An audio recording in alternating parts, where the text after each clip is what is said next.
used to. That old heart's becoming black like it once was. I'm preaching to the saved. That old heart gets black. After it runs its course through your heart, it begins to go to your arms. Your arms no longer reach out to help people, to bring them in, to win souls. The arms quit working like they used to. Then it goes down to the belly. You're not eating that word like you used to. You're not getting fed like you used to, because that venom is running its course. Then it moves right on down to the legs. And before you know it, you ain't got no get up and go about you anymore.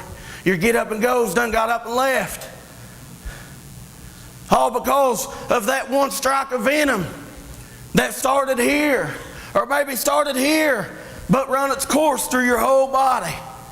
You see, Satan, he gets you a little by little. He starts to pull little by little at you. He don't come in and bam, take your life over just like that. He sneaks in and he ejects you with that venom. And then it starts running its course, going through their bodies. It says many people died from the venom. Many people died from the venom. Many of you here tonight may be dying from the venom. It may have run already halfway through your body. Maybe it's all the way through your body. Maybe you've just been ejected in it. But people said, wait a minute. We're dying off. These people all around us is dying off. What is going on? So they go to Moses and they say, please, help us. Pray to God that He takes the serpents away, because people's dying all around us. So Moses prayed to God for them. See, you don't even have to come to me to pray for you. You don't have to go to Brother Bob. You don't have to go to Brother Hickerson back there. Brother Charlie. You can hit your knees and pray. You can pray standing. You can pray standing on your head. You can pray anyhow you want to. But they went to Moses, and Moses went to God for them. So he prayed to God, and God said, make you a brass serpent. Put it up on a pole so everybody can see it. When these people get bit by this serpent, when that venom starts to go into their body, all they have to do is look upon that brass serpent and healed instantly. They don't have to rub salve on it or go to the doctor 3 times a day. Nothing like that. All they got to do is look upon the pole where the serpent is, the brass serpent, and instantly it's taken away.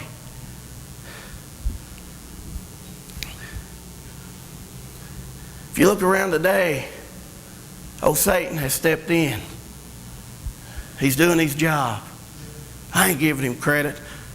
But the way I keep my kids from strangers, I say, they offer you candy, stay away from them. So I'm not giving Satan credit, I'm warning you. He knows what you like. He's got your favorite flavor of candy in his pocket. Pulls it out right here. Sin has taken over our community. Sin has taken over our country. So much of this old serpent's going around biting people, filling them full of sin, and they're just wandering around until all their organs shut down and they're like zombies, or they die off in sin. You say, well, they made a brass serpent. Then what do we do? What do we do? It's going on now. We have no brass serpent. But you do. Because at one time when sin was so black that we could do nothing about it. There was no sacrifice on this earth that was great enough to take the sins away, to pull that venom out. There was no antidote for that venom, no anti-venom. And God said, I love you so much. And I see that sin has taken over your community. I see that sin has taken over this country. So what I'm going to do, I'm going to take my brass serpent, which is my son. I'm going to take Jesus Christ, whose blood is spotless, who's spotless without blemish, and I'm going to put him up on that cross. And when you have this trouble, when sin comes about, when taking over your body, if you just look upon Jesus Christ, then it can be taken away. Just like that.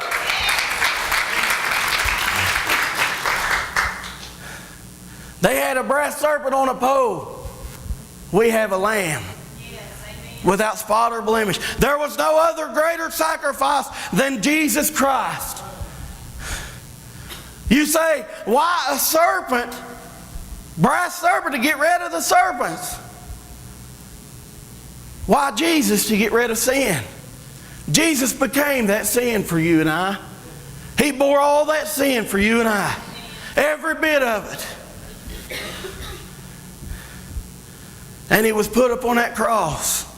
And anybody that looks to him, black, white, green, I don't know, there's a lot of different color, hair and stuff like that nowadays. I don't want to leave anybody out. But God will save anybody. Jesus didn't go to that cross for just us preachers, just the singers.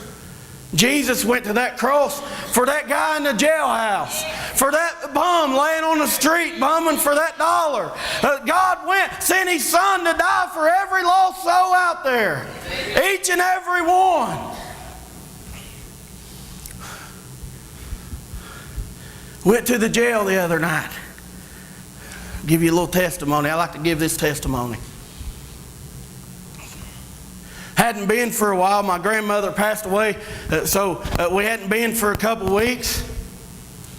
And we went down the other day to the jailhouse, and I went by myself. My buddy called me and he said, I was going down Vanceburg Hill, and he said we'd put it off until Monday. Usually do it on a Friday. He said, text me and he said, I'm going to be running late. My truck just broke down. So I texted him right back and I said, if you want to wait and do it another day, I know your truck's broke down, I know things are going on, we'll do it another day. And just as I hit send, get ready to hit send, something spoke to me and said, just go. Just go. So I hit delete instead and I put see you there and went on. As I went into the jail, I always stop at the cells and I say, you guys want to go to church? When I stopped there was this big guy and he was doing push-ups. And he jumped up and he had a wife beater shirt on, you know, the muscle shirts on, and he was tattooed from his head to his toes. He had a big skull right here and across his knuckles said, hate. He said, what do you need? And I said, I want to know if anybody wants to go to church. And he said, hey, anybody want to go to church? One guy said, I'll go. Then the guy looked at me and he said, I would go, but I've been working out, I'm tired. So you just take him on down there. So I took him down there. Began to open the Word. Preach to him a little bit. Tell him about Jesus a little bit.